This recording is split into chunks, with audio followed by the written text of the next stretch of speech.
Shalom, kita baru saja merayakan Jumat Agung dan ini kita merayakan Paskah, Hari Kebangkitan Yesus. Kalau kita bicara tentang kematian Yesus, tentang penyalipannya, ini kita harus mulai dulu dari Kitab Kejadian. Kitab Kejadian ayat 3 ayat yang ke-15 dikatakan, "Aku akan mengadakan permusuhan antara engkau dan perempuan ini, antara keturunanmu dan keturunannya akan meremukkan kepalamu dan engkau akan meremukkan tumitnya." Kejadian 3 ayat yang ke-15 ini sedang berbicara tentang Allah yang sedang berhadapan dengan iblis dan penghukuman terhadap iblis. Karena iblislah yang mempengaruhi Hawa dan Hawa mempengaruhi Adam sehingga Adam jatuh ke dalam dosa. Karena Adam jatuh ke dalam dosa, satu orang berdosa sehingga semua manusia berdosa. Oleh sebab itu dibutuhkan penebusan. Oleh sebab itu Kejadian 3:15 ini Allah sedang menubuatkan dari keturunan perempuan ini, yaitu Maria perempuan itu, dan Yesuslah keturunannya. Dan Yesuslah yang akan mengalahkan iblis, yang mengalahkan dosa. Yesus mati di kayu salib, dia menanggung dosa, dia membawa dosa. Siapa yang percaya kepadanya, maka dia akan dibebaskan dari dosa dan keselamatan ada padanya. Mari kita bahas proses dari penyalipan sampai dengan kematian Yesus. Yesus memilih 12 muridnya, 12 rasulnya itu di Danau Tiberias. Mereka adalah orang-orang profesional, mereka adalah orang-orang sekuler. Mereka dipanggil untuk menjadi full-timer, yaitu menjadi murid yang sepenuh waktu mereka pelayanan. Mereka tinggalkan dunia sekulernya mereka untuk mereka melayani Yesus. Nah, saat para murid 12 ini bersama dengan Yesus sebelum dia disalib atau sebelum dia ditangkap, Yesus itu membuat makan malam, itulah makan malam terakhir. Saat makan malam terakhir itulah Yesus memperingatkan Yudas. Kalau kita baca Yohanes 13 ayat yang kedua, mereka sedang makan bersama, dan iblis telah membisikkan rencana dalam hati Yudas Iskariot, anak Simon, untuk mengkhianati dia. Jadi, di saat itu, iblis masuk ke dalam kehidupan Yudas.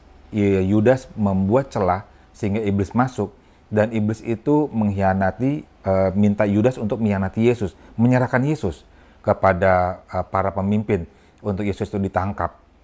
Nah, disinilah bahwa Yudas itu buka celah buat iblis masuk, sehingga iblis bisa mempengaruhi Yudas. Nah, Yesus saat itu berkata kepada orang atau kepadanya, "Aku menyerahkan roti ini, dialah yang akan menyerahkan aku." Tapi saat itu 11 murid yang lain tidak paham. Mereka menganggap bahwa perkataan itu karena Yudas itu adalah bendahara, dipikirnya bahwa Yudas akan mempersiapkan segala perlengkapan atau kebutuhan Yesus gitu ya. Dan saat itu Yudas saat dia terima roti dari Yesus, Yudas itu keluar dari sana. Kita lihat ayatnya.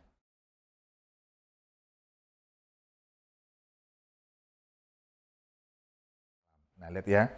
Yudas saat dia terima roti, sementara Yudas sudah diperingatkan Yesus, respon Yudas adalah dia meninggalkan tempat. Dia meninggalkan tempat yang terang. Dia keluar dari tempat terang, dia masuk ke tempat yang gelap. Karena dikatakan bahwa hari itu sudah malam.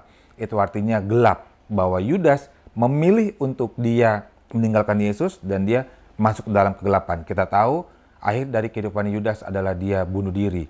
Tidak hanya Yudas, tapi Petrus juga sama. Dia menyangkal Yesus 3 kali sebelum ayam berkokok.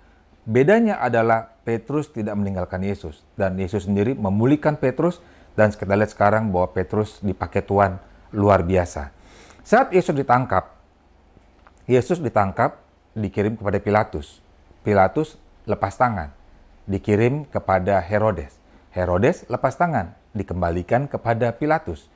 Di sana, Pilatus dan Herodes ini adalah sosok pemimpin di saat itu, pemimpin yang tidak mengambil tanggung jawab, pemimpin yang lepas tangan, tidak bisa mengambil keputusan. Dan akhirnya Yesus disalib. Pada saat Yesus salib, dia mati, tapi dia mati bukan dia mati karena dibunuh, tapi dia mati karena dia menyerahkan nyawanya. Dia katakan sudah selesai. Artinya apa? Semua tugasnya Yesus sebagai manusia dikirim dan dosa yang ditanggungkan kepadanya sudah selesai. Penebusan sudah dilakukan. Barang siapa yang percaya kepada Yesus, maka dosanya akan diampuni dan keselamatan sudah ada padanya. Pada hari yang ketiga, di hari Paskah atau di hari Minggu, Yesus bangkit. Dan pada saat Yesus bangkit, Yesus menampakkan diri kepada Maria Magdalena, kepada para wanita, dan juga kepada para murid. 11 murid itu mereka dalam perjalanan ke Emmaus, Yesus menampakkan diri, tapi mereka tidak ada yang mengenal dia. Mereka semua, para murid itu sedang lesu, atau mereka sedang kehilangan pengharapan, sedang putus asa, karena mereka kehilangan pemimpin. Dan Yesus menampakkan diri kembali di dalam rumah. Nah, ini yang menarik adalah saat di dalam rumah itu terkunci. Terkunci, tidak bisa orang masuk, tapi Yesus bisa ada di dalam. Itu pun para murid itu tidak lengkap, karena Thomas tidak ada. Pada saat Thomas masuk, diceritakan bahwa Yesus ada bersama dengan mereka, Thomas bilang dia tidak percaya. Oleh sebab itu, Yesus menampakkan diri kembali untuk memperlihatkan kepada Thomas, sehingga Thomas menjadi percaya. Dan yang terakhir, Yesus menampakkan diri kembali di Danau Tiberias. Kenapa Yesus menampakkan diri lagi di Danau Tiberias? Sebenarnya, Yesus mengetahui bahwa para murid itu berusaha kembali lagi ke dalam kehidupan yang lama. Mereka mau kembali lagi ke dalam kehidupan sebagai sekuler. Mereka meninggalkan tugas pelayanan. Oleh sebab itu, Yesus datang lagi ke Danau Tiberias, dan dia seperti mengulang kejadian saat Tuhan Yesus itu memanggil para murid untuk menjadi muridnya. Dan Yesus itu minta ikan, minta makanan. Mereka tidak ada yang mengenal. Sampai akhirnya mereka mengenal. Nah, disinilah hebatnya Yesus sebagai pemimpin. Dia tidak meninggalkan para murid, tidak pernah meninggalkan anggotanya. Dia berkorban bagi mereka, diingatkan kembali, diberikan semangat, sampai akhirnya mereka mau kembali lagi ke dalam pelayanan. Nah, kalau kita lihat dari cerita ini, dari mulai tadi penyalipan, kemudian kematian, sampai kebangkitan, hal yang pertama yang kita mau bahas adalah soal integritas. Para murid, terutama Yudas, mereka tidak punya integritas. Petrus pun juga sempat kehilangan integritas. Apa itu integritas? Yaitu satu sifat kebaikan atau kejujuran yang bisa diperlihatkan atau diperlihatkan seseorang tanpa ada orang lain tahu. Misalnya, saat seorang itu sendirian, tidak ada orang tahu, hanya Tuhan yang tahu, ya kamu harus jaga integritas, kamu harus jaga kejujuran. Itu namanya integritas. Integritas itu artinya apa? Orang yang jujur dan mau mengambil tanggung jawab. Itu adalah integritas. Di sini dilihat Yudas tidak punya integritas. Sampai akhirnya dia menyerahkan Yesus dan ujungnya dia bunuh diri.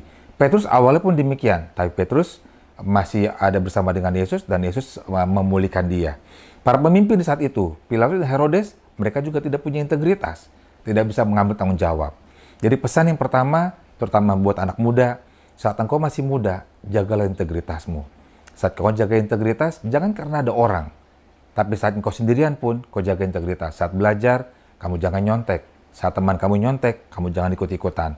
Saat kamu punya masalah, kamu datang kepada orang tuamu, atau kepada gurumu, atau kepada pemimpin rohanimu yang bisa menolong kamu. Tapi kamu jangan pergi kepada pelarian seperti narkoba atau obat-obatan. Kamu jaga integritas. Yang kedua, kamu jangan buka celah buat iblis. Yudas buka celah buat iblis, dan dia dihancurkan oleh iblis. Saat kamu buka celah buat iblis, maka hidupmu akan dilulantakkan oleh iblis. Jangan pernah buka celah. Yang ketiga, saat kamu mau berkomsel atau kamu memilih satu komunitas, anak-anak muda, pilihlah seorang pemimpin yang berkarakter Kristus. Bagaimana cara memilihnya? Lihat pemimpinmu punya integritas tidak. Kemudian lihat pemimpinmu mau berkorban atau tidak. Seperti Yesus, dia mau berkorban. Bahwa pemimpinmu peduli tidak kepada anggotanya, diperhatikan tidak, diberikan nasihat tidak, diberikan semangat, diberikan support, sehingga engkau saat engkau menghadapi masalah, engkau seperti ada orang yang memperhatikanmu. Kemudian yang keempat, saat engkau jadi pemimpin, saat engkau dipilih Tuhan jadi pemimpin, tunjukkan bahwa engkau punya integritas. Engkau jaga anak buahmu, anggotamu, engkau pelihara, engkau perhatikan, engkau kasih support, kasih dukungan, maka engkau sudah menjadi karakter Kristus. Kalau kita belajar dari ini semua, tidak semua orang dipanggil Tuhan untuk menjadi full time. Saat engkau dipanggil Tuhan menjadi full time, tunjukkan bahwa engkau punya integritas. Engkau jangan berdiri di dua kaki, engkau mengerjakan dunia sekuler, engkau juga mengerjakan dunia pelayanan. Tuhan katakan, tidak ada orang yang bisa mengabdi kepada dua Tuhan, Mammon dan Tuhan. Engkau pasti akan mengasihi yang salah satu dan membenci yang lain. Jadi inilah pesan buat kita semua di hari Paskah ini. Kita bersyukur bahwa kita adalah orang-orang percaya kepada Yesus. Saat menyerahkan hidup kita kepada Dia, dosa kita diampuni dan kita mendapatkan keselamatan. Selamat Paskah, Dan Tuhan Yesus memberkati kita.